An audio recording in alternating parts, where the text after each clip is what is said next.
which, inspired by God's love, engages in scientific research, community-based conservation projects, environmental education, and theological training. Our name is actually from the Portuguese a rock, it's a rocha. Christian, conservation, community, cross-cultural, and cooperation. All our projects have those elements in them. We work in 19 countries around the world, and you all have a leaflet like this, with our Ghanaian cuckoo on the front.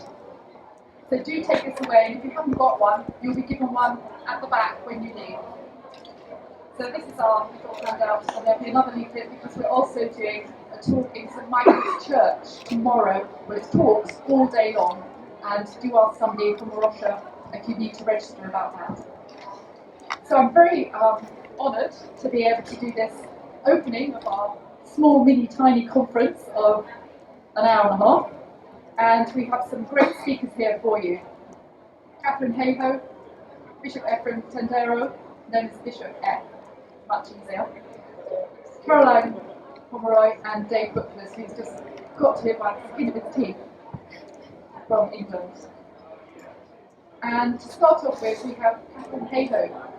And just to give you a bit of her background, Catherine is an atmospheric scientist who studies what climate change means to us at the local scale where we live. She is an associate professor in the Department of Political Science and director of the Climate Science Center at Texas Tech University. She serves on lots of different panels and boards, and here's a few: Citizens Climate Lobby, Eco America, and the Evangelical Environment Network. She has a few claims to be quite famous too under her belt. She was one of Time magazine's 100 most influential people for 2014. I'm not sure what that means for 2015, but there we go. But today, just to save her, especially for this conference, Huffington Post has named Catherine as one of the 20 champions of climate change. So that's just out today.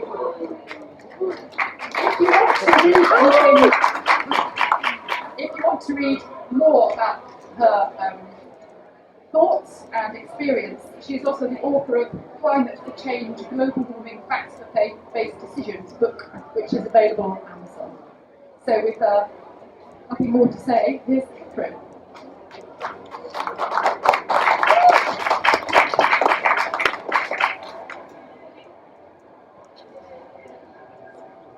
Thank you, everybody, for being here. It's so exciting to speak Really closely, very closely. Yeah. Okay. This brief session is basically a tasting menu for a full day conference tomorrow. In an incredibly brief time, but tomorrow I get a full hour to get into what we know as scientists, what we know will happen in the future depending on the decisions we make, and what type of decisions we need to be making to ensure our future. And you'll see similar presentations from those of us on the panel, plus many more. So if you're interested in spending a day in downtown Paris as opposed to out here at Le Bourget tomorrow, please check out the full day conference. I'm a scientist, but as a scientist, it's a little unusual to hear scientists tell you facts are not enough when it comes to issues like climate change. Now, we know, of course, that when we burn coal, gas, or oil, it produces carbon dioxide. That is a scientific fact. We can measure it coming out of smokestacks or the tailpipes of cars. There we go. We know that we've been burning a lot of this ever since the Industrial Revolution. We have good records of how much of this we've burned and how much carbon we've produced. We also know as scientists that our planet has this amazing natural blanket. The natural blanket is made up of carbon dioxide, water vapor, methane, or methane, depending on where you come from, that is transparent to the sun's energy. So the sun shines down on the earth, and the sun's energy goes right through our atmosphere. The earth heats up, and the earth gives off heat energy. And it turns out these little gases that are transparent to the sun's energy trap the Earth's heat very effectively. Our planet is 30 degrees Celsius warmer than it would be without this blanket. Without this blanket, our planet would be a frozen ball of ice, and we wouldn't be sitting here today. If this is natural, what's the problem? The problem is that we have been adding to this blanket. This blanket is the perfect temperature for life, but we have been adding 43% more carbon dioxide, over 100% more methane, and now the blanket is trapping more heat. It's as if you're sleeping on a cold night and you have a blanket on you that is just perfect. And somebody sneaks into your room in the middle of the night and puts an extra blanket on you. A blanket that you didn't need. What happens? You start to feel warm. You start to sweat. You say, I don't need this extra blanket. That is exactly what is happening to our planet. Our planet's temperature is going up because this blanket that we have is getting thicker and thicker. We also know, as scientists, that the impacts of climate change are here now. Climate change used to be a future problem, a problem that mattered to our children, but not us. But today we know the problems are here. And this is a series, a television series, that won an Emmy last year for the best documentary of 2014. There were a lot of prizes in 2014. So this one won an Emmy in 2014 by going around the world, not just in the United States, not just Canada, but around the world, to document how real people are being affected by climate change. And you can find this on Amazon, on iTunes, all the places that you get videos. We also know, and this is what my research addresses, we also know that our choices matter. Our choices will determine the future of the planet. If we continue to depend on coal, gas, and oil, we will see a rising trajectory. We will hit 4 degrees Celsius by the end of the century, and we will not stabilize global temperature until we reach 8 degrees. If we can reduce our emissions substantially through transitioning to clean forms of energy, then we can achieve the 2 degrees Celsius target. But the choice is up to us. We have decisions to make. This is what the science can tell us. The science can also tell us that the more carbon we burn, the more temperature change we see, the greater the impacts, the more serious the impacts, and the more dangerous the impacts.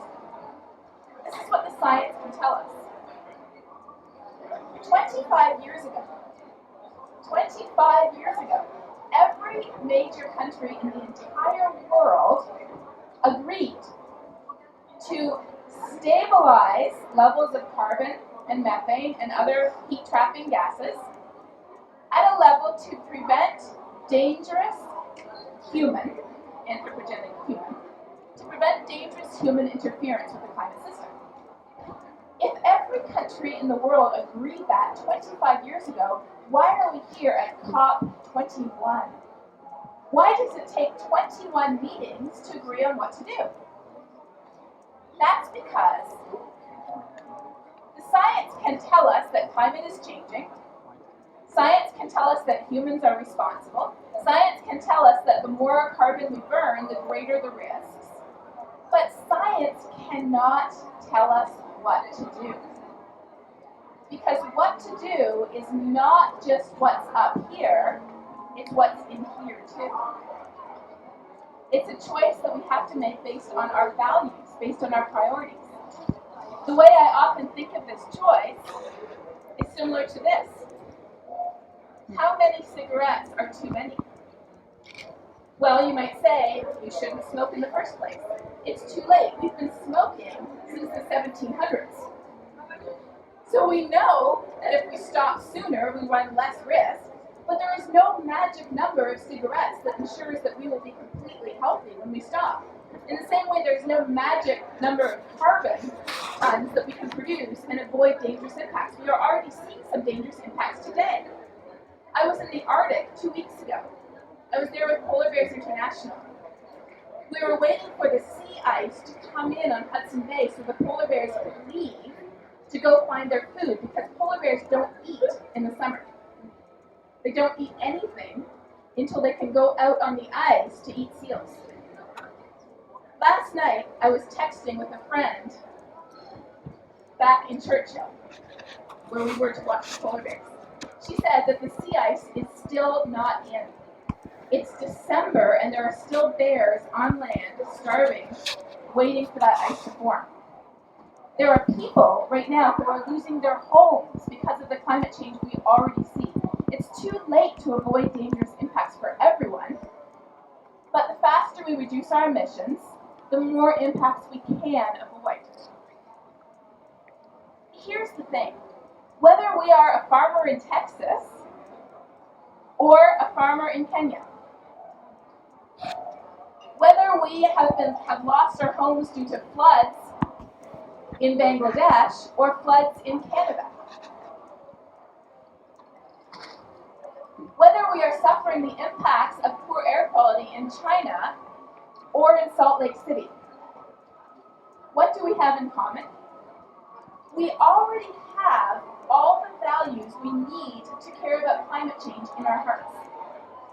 If we are a human living on this planet, it just makes sense that we want a safe, secure planet with access to food, water, a healthy economy, job opportunities. If we're a Christian, we have even more. How do we connect the dots between the science of climate change and our Christian faith? If we look in the Bible, at the very beginning of the Bible, we see that we have been given responsibility. We have responsibility, which generally means to care for, to make sure that every living thing on this planet is okay. If we go to the other end of the Bible, to the New Testament, in Texas, where I live now, they have many signs. And this is one of the signs that I like. This is one version of the Bible. That love thy neighbor thing, I meant that. When we look around the world, the science tells us that those who are most vulnerable to a changing climate live in the places that are already suffering from poverty, from hunger, from resource shortage, and from political instability. Climate change exacerbates all of these issues. Climate change makes it worse. Whether you're worried about flooding in Bangladesh, about war in Syria, about typhoons in the South Pacific, climate change exacerbates all of these risks. It makes them more dangerous, more frequent, more damaging. Whether you're the Pope or whether you're the National Association of Evangelicals, we as Christians recognize the connection between poverty and climate change. And there's one more principle we can take away from the Bible, and that is, how are we to respond? I love this verse because it shows that we are not to respond out of fear. Fear is not the emotion that God gives us to respond to climate change or to any other challenge that confronts us in this life. We are to respond with a spirit of power, getting things done, which is what we're about here this week and next, out of love for others, and, as a scientist, this is my favorite, a sound mind. So we can use our sound mind to make good decisions motivated by love for others. So that, and this is one of my favorite cartoons, even for the people, and there are people here at this event today who say, oh, it's nothing. It's not real, or it's too far off, or we shouldn't be worrying about it. Even for those people, we have every reason in the world to want preservation of our rainforest, to want a healthy economy, to want cities that we can live in and live long and happy lives in. So I'm going to close with a quote from one of my favorite scientists, Jane Goodall.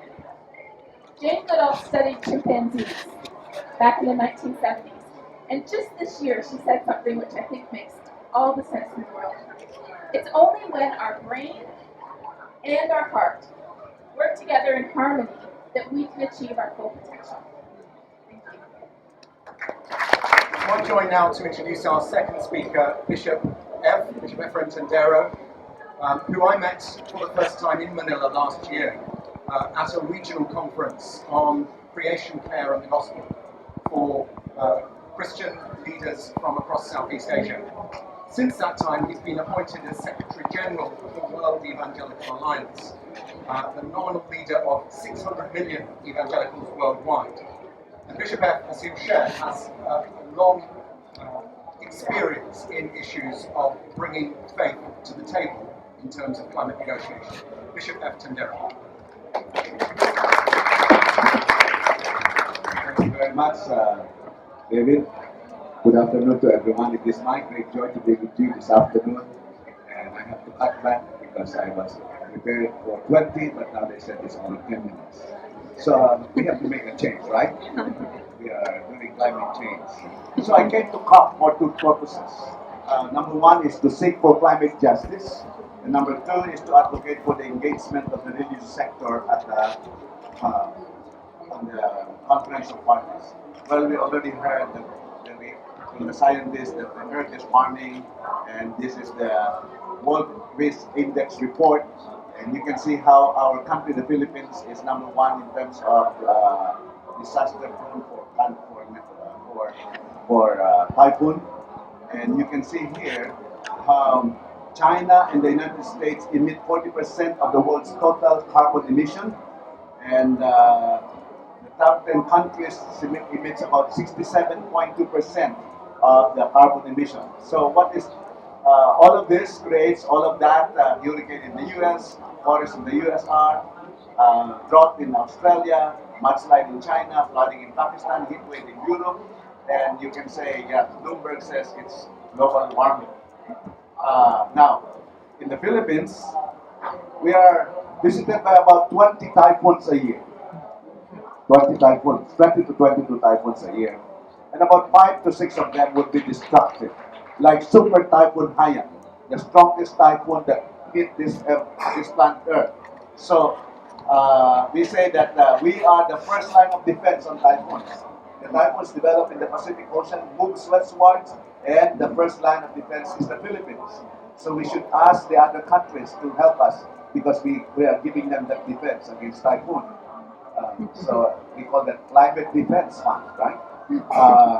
Now, the Philippines emits only 28% of the world's greenhouse gas emission. US and Canada, 42%. And so climate justice is actually asking those big countries that are responsible for this global warming to take responsibility for the most vulnerable countries like us. When Typhoon Haiyan came, 6,500 of our people died in one day.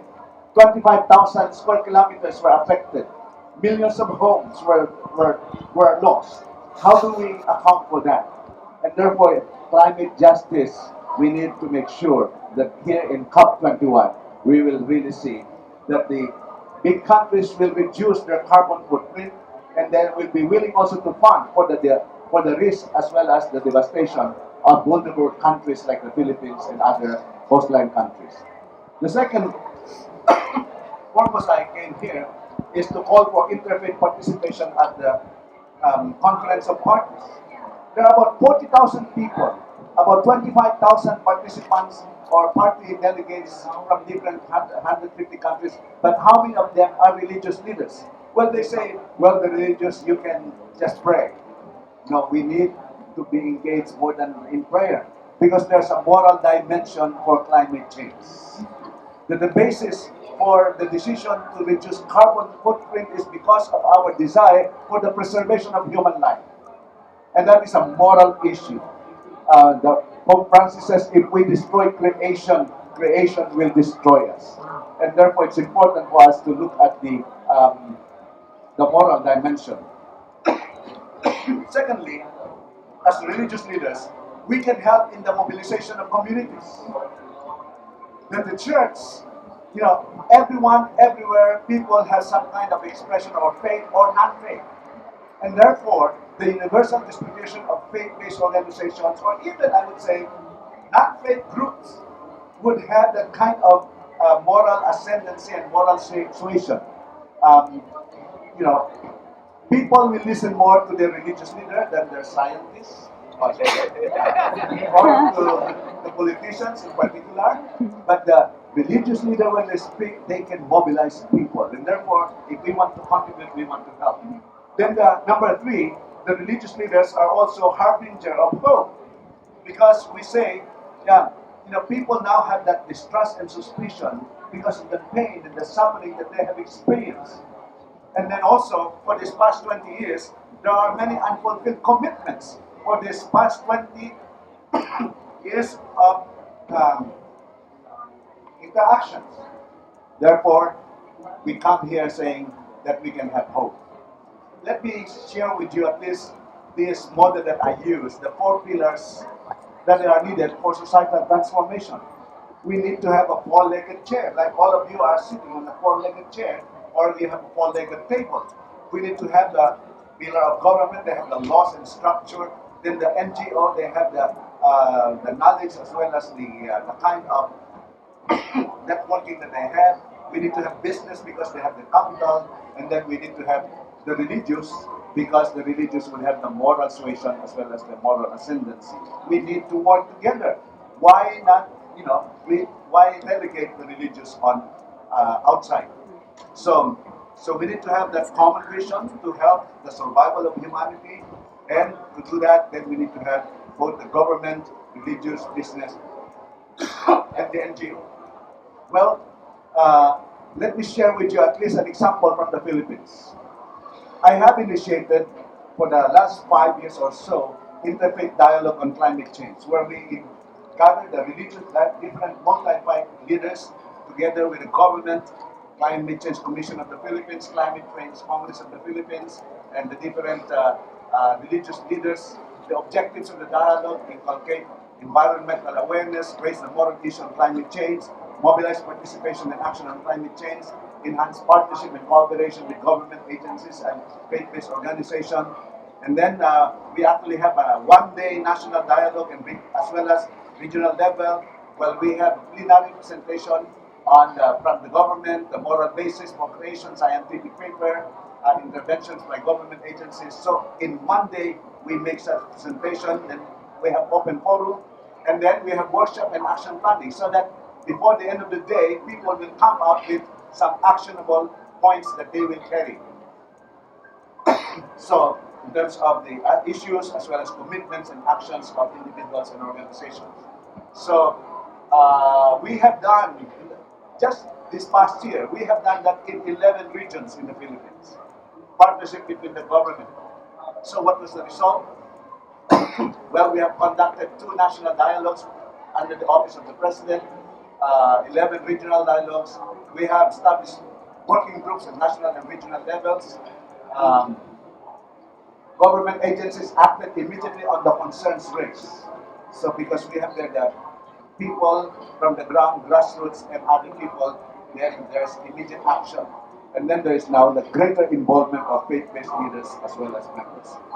Well, there were some barriers, like government restriction for travel for non-government resource persons. Like here, I came here not because of government, I came here because Tirfan UK helped me to come here. But I'm glad the government allowed me to come here. Well, political differences of government officials, that can be a problem also. Then the coordination with other faith-based groups who have divergent positions, even among evangelicals, we have that. And then we have that diversity. However, we are able to overcome all of those barriers. What are some of the lessons learned? Well, we concentrate on agreement, we focus on common agenda, we generate support from each other, and we are proactive. What are some of our recommendations? The recommendations that I have here. Can you stop? Okay. Recommendations I have here: encourage interfaith dialogue on climate change in different countries, collaboration of government, business, and NGOs, include interfaith leaders in the conference of parties, and then engage the interfaith in fulfilling UN sustainable goals. Well, as I have prepared actually some examples of what happened in the Philippines in terms of the results, actions, recommendations. But I will not take the time to discuss that. Tomorrow you can share with us. We have longer time. So, well, so in different areas, we have actually actions, even in government laws, even in, so this is a result of all of the different interactions we have. Okay? So, let me end. Even so, even the clicker is giving up. So we have all of those recommendations from different areas. Now let's go to the. We say, you know, in this past year, we had about 1,500 bishops, religious leaders representing Catholics, evangelicals, Protestants, Muslims, Buddhists, and indigenous peoples in the Philippines, working together, saying we want to work together. What are some of the actions that we have done? Well, during typhoon, the relief assistance, and we tried to cooperate, housing project for those who were helped, and then reforestation. Next year, we are planning to plant more than 1 million trees next year, working together with all the different religions. And then saving rivers and watersheds, and having livelihood project, and also the disaster risk reduction and management training. And then we also have the advocacy and education. And then this is good, Firefly project. I have approached the Asian Development Bank if they can help fund that. That we will want to see a solar panel in every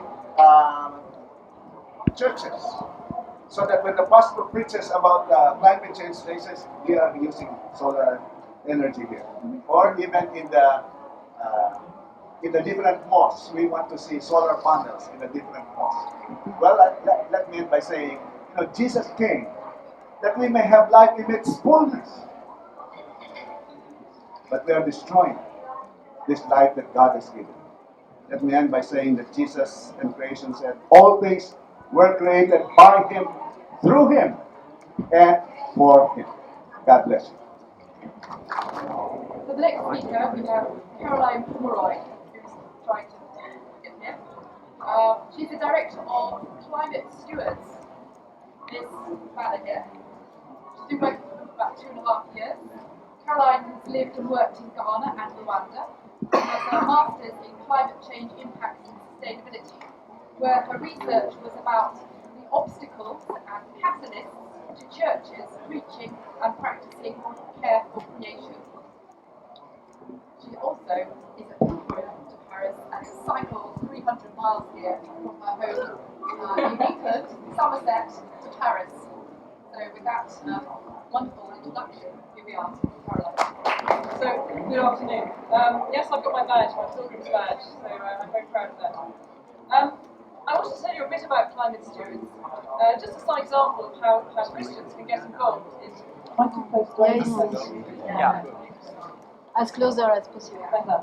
Okay, how Christians can get involved in caring for creation. So Climate Stewards was started by A Rocha in 2007. It had two aims: to help churches and Christian organisations and individuals to understand more about carbon footprints and to try and reduce them, and to generate carbon funding for biodiversity conservation projects, which they were already undertaking in the developing world, bringing the triple benefits of carbon sequestration and mitigation, improving biodiversity and livelihoods. So Climate Stewards now works with many different churches, Christian NGOs, for example Tear Fund and Compassion, and other organisations, businesses who want to offset their unavoidable carbon emissions. They recognise they have a carbon footprint, they may have tried to cut it, but they can't get it down to zero. So that's what we can help them with. Hello. Shout. Tell me this is a kind of provocative title, but it's a common criticism of carbon offsetting. Is it a license to pollute? George Monbiot famously described carbon offsets as papal indulgences, an excuse to behave badly and keep on doing what you do. I want to just take a few minutes to explain what we do, and perhaps to try and counter that argument. Oh, there we go. So two basic background premises that we have as an organisation. We love God, so we want to care for His creation, and we love our neighbours, and we want to care for them. And that the atmosphere is a global commons. People often ask me, why don't you plant trees in England or Holland or wherever you are? Well, they grow faster in the tropics, and they bring multiple benefits there as well. So that's where we work. And our key message is to reduce what you can and offset the rest. We're not encouraging people to just fly or continue their polluting lifestyles. We're trying to encourage people to think about their carbon footprint, to reduce it where they can, and to offset the rest. So how does it work? Well, on our website, you'll find the address on the bits of paper on your chairs. We have a carbon calculator, and I've designed it especially for Catherine. I used it, and it was very easy. It took me literally 15 seconds to offset my trip here. Thank you for the plug. So, you put your details in where you're going to and from, and it will tell you how much money that will cost us to carry out the actions which will mitigate that amount of carbon dioxide.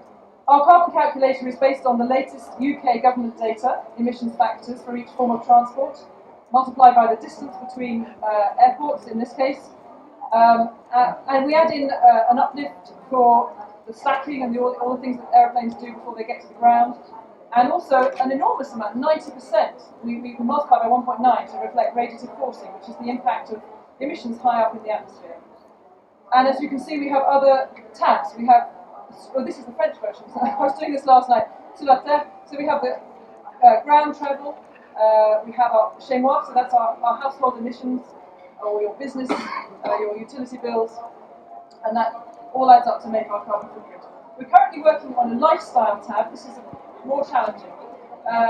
This is our consumption. This is how we eat, what we shop for, what our hobbies, what we spend our spare time doing. It's much more difficult to quantify, but we're working on it and hope to have it ready by January.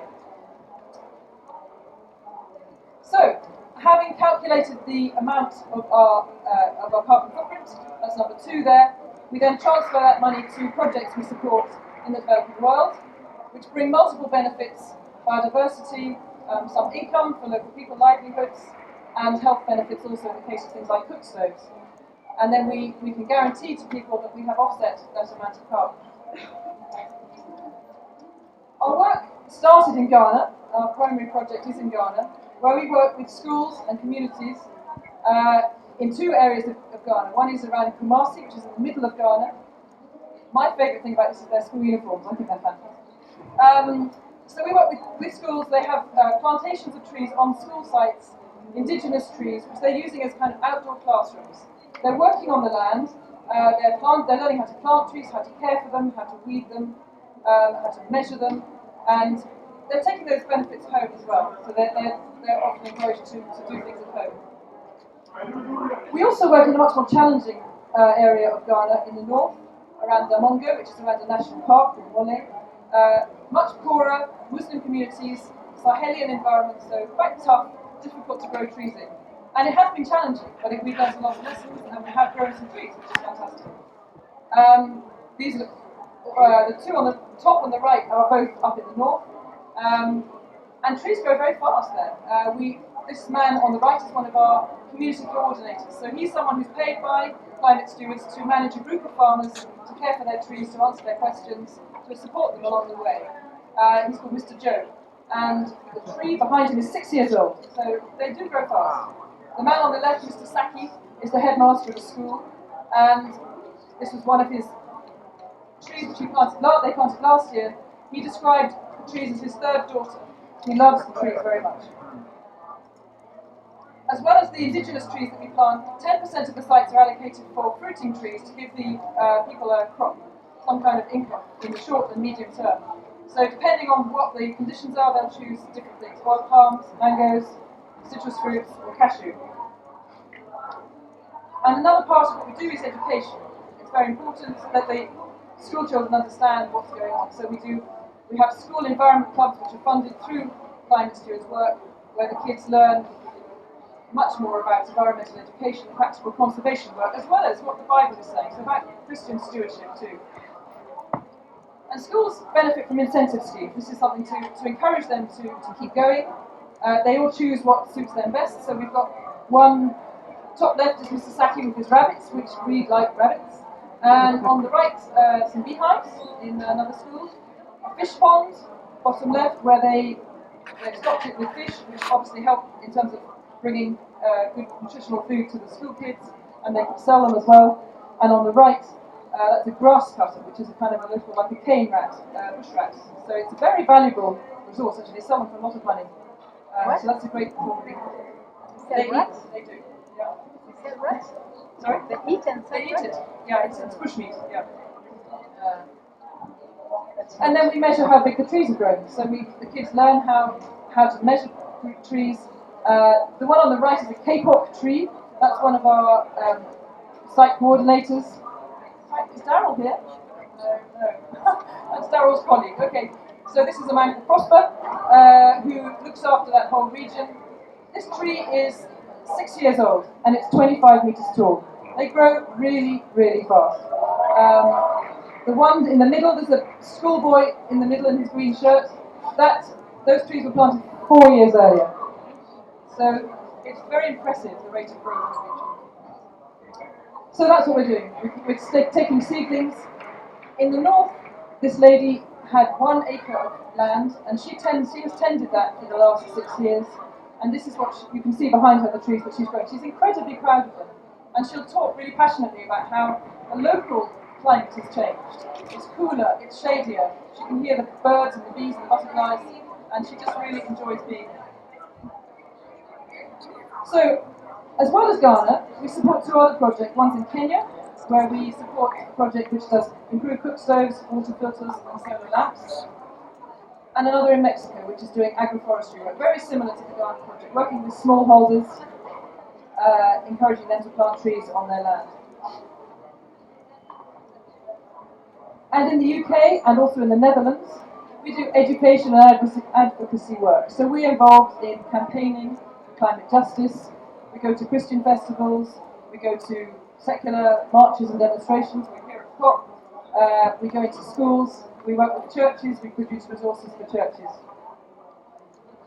And we're basically about trying to explain how that gas in the balloons, how the carbon dioxide, which we get kids to blow up balloons, and imagine how much carbon dioxide might be in them, how that is converted into a tree like this, which is only, again, 6 years old. And the answer, if you're curious, is that if we blew up 28,000 balloons between us, and they were full of CO2, which of course they wouldn't be, they would fill up the same volume as 4.5 London buses. That's what a ton of CO2 looks like. And it's quite helpful, I think, to visualise how it fits together. Oh, sorry. So, in conclusion, is offsetting a license to pollute? Well, I would argue it's not. It provides a helpful mechanism to educate people concerning the role of CO2 in climate change by making that link, that connection between our carbon footprints and how much it costs to offset them. It also, I think this is really important, it enables people to do something about it. Often we feel powerless. It shifts people from being part of the problem to part of the solution. It's not the solution on its own, but it's part of it. And so I'd say it's not a license to pollute, but it is a responsible way to deal with unavoidable carbon emissions.